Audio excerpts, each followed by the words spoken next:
is a common open format that you can use to define, well, schemas. And in this case, Claude expects, or the API expects tools to be passed in using this JSON schema format. This is a hypothetical tool definition for the getUser method you saw previously.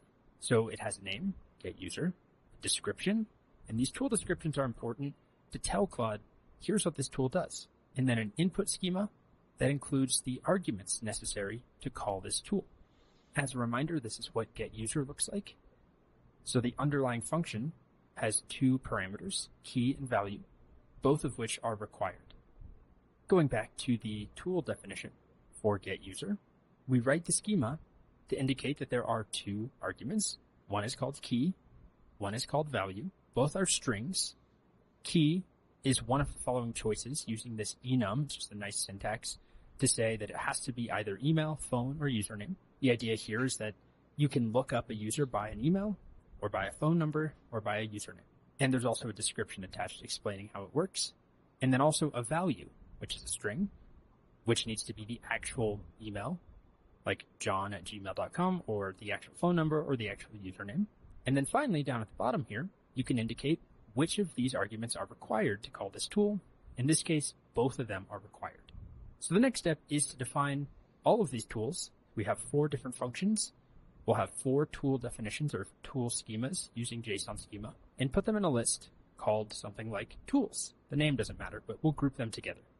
This list called tools contains 4 JSON schema tool definitions: getUser, getOrderById, getCustomerOrders, and cancelOrder, all of which correspond to the previously defined methods we saw in our fake DB class. The next step is to give Claude the tools and send a prompt. So this is just a simple one-off example, not in a function, not in any sort of chatbot loop. You have a messages list with a single message from a user saying, show me my orders, my username is Priya123. Then, most importantly, this highlighted line, in addition to the fields we've seen before, or the parameters you've seen like model, max tokens, and messages, now you're passing through tools. Tools is the list of tools previously defined. The model will know it has access to these tools and can decide if it needs to call any. Presumably, if this prompt is asking to show me my orders, my username is Priya123, the model should call a tool to look up orders based off of this username, execute the cell, and then print response.content. Now we have something we've yet to see. There's a text response. I'll help you look up your orders. Let me first get your user details using your username, and then I can retrieve your orders, followed by something called a tool use block. So we have a text block and a tool use block. In this tool use block, if I just take the last element in this list so we can hone in on that, the model wants to call this tool, which is called getUser. Specifically, it wants to call it with the argument key set to username and value set to Priya123. There's also this tool use ID, which is important because the second step, once the model says it wants to call a tool, is for you to actually execute the tool, then tell the model what the result is. And when you do that, you give the model the tool result itself, the data from the function, along with this ID, so that the model knows how this tool result corresponds to the initial tool use block. The next step is to translate the model's tool use block output, basically stating, I'd like to call getUser with these values, and actually execute getUser with those values, or execute any of the other tools, getOrderById or cancelOrder or getCustomerOrders. This is a very simplistic implementation, but that's what this function does. It takes a tool name and a tool input, and this is tool input right here. Then it's as simple as taking the tool name and the tool input that the model outputted for you, and then pass them to process tool call to actually execute that function, which is using the database, the DB that you saw previously. And that's the first half. The second half is to then send the result back to the model. To do that, you need to send a follow-up message with a role of user where content has a type of tool result. Tool result must contain the actual content. In this case, this is the content back from calling a tool, and the tool use ID. This ID needs to match the corresponding tool result that you send back to the model. Simply defining this, of course, won't do anything. You need to send it to the model and have some sort of loop or some function so that you can continue chatting or conversing with the model. That's the next step, is to put it all together so you can see the complete flow. This is a simple, complete implementation of a chatbot that uses the 4 tools you saw previously. There's a lot to cover. You don't need to go over it in extreme detail. It's there for you to look at on your own. But this is the core functionality, this function called Simple Chat.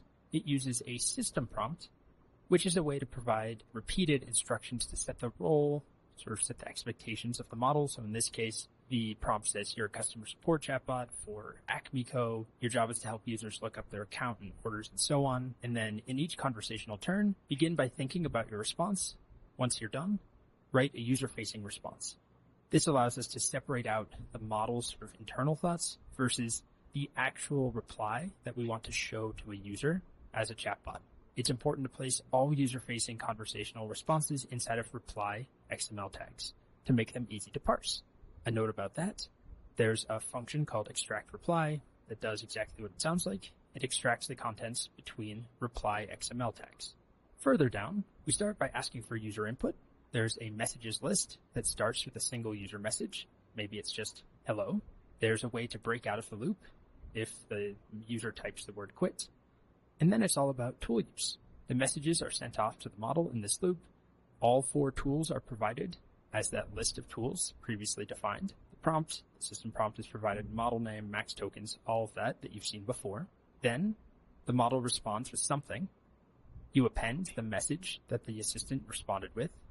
Remember, there's this list of messages constantly growing when you're trying to build a chatbot. And most importantly for this lesson, if the model stopped because of tool use, if you recall, you saw stop reason a few lessons ago. One reason the model stops is because it just reached a natural stopping point. It just is done. Another reason is that it hits a stop sequence. Another reason is that it hits max tokens. And another reason is that it wants to call a tool. So it stops generating. It's waiting to get a tool result. If that's what the model wants to do, then extract the tool use information, including the name and the input.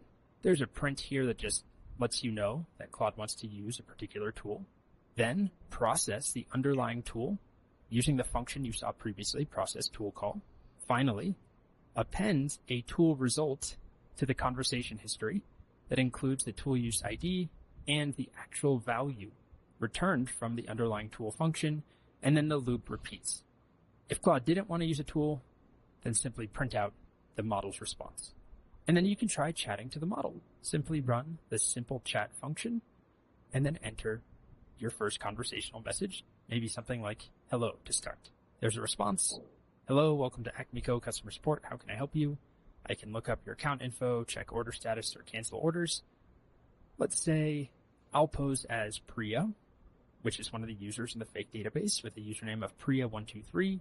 So I'll write that I want to check on my order status. And then the model now says, I'd be happy to help you check on that. Provide either the order ID. I don't have that. So instead I'll say, I have my username, which is Priya123. Hit enter, and the model will likely want to call a tool now. It wants to call getUser, and it actually called 2 tools. The first time it called getUser to look up information about Priya. That then gave Priya's user ID. The model then called getCustomerOrders using the user ID from Priya. Finally, it found the orders and gave a response saying you have 2 recent orders, a Bluetooth speaker and wireless headphones. Is there anything specific you want to know about those? So that's a simple demonstration of the workflow. To wrap up, we'll return to our computer use quick start implementation. We'll take a much closer look at this in the next video. But I just want to show you that it does in fact use tools. There's an import at the top to import various tools. A computer tool is the one that's most interesting to most people. It includes clicking, functionality, and mouse movement. All the tools are combined into this tool collection variable. When a request is sent to the model, the tools are passed through.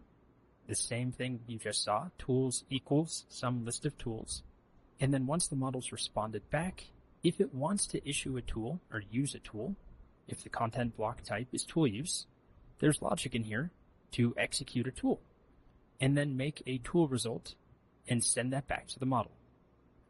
Slightly nicer code, a few helper functions, things are split across files, but it's the same core tool use functionality that you saw in this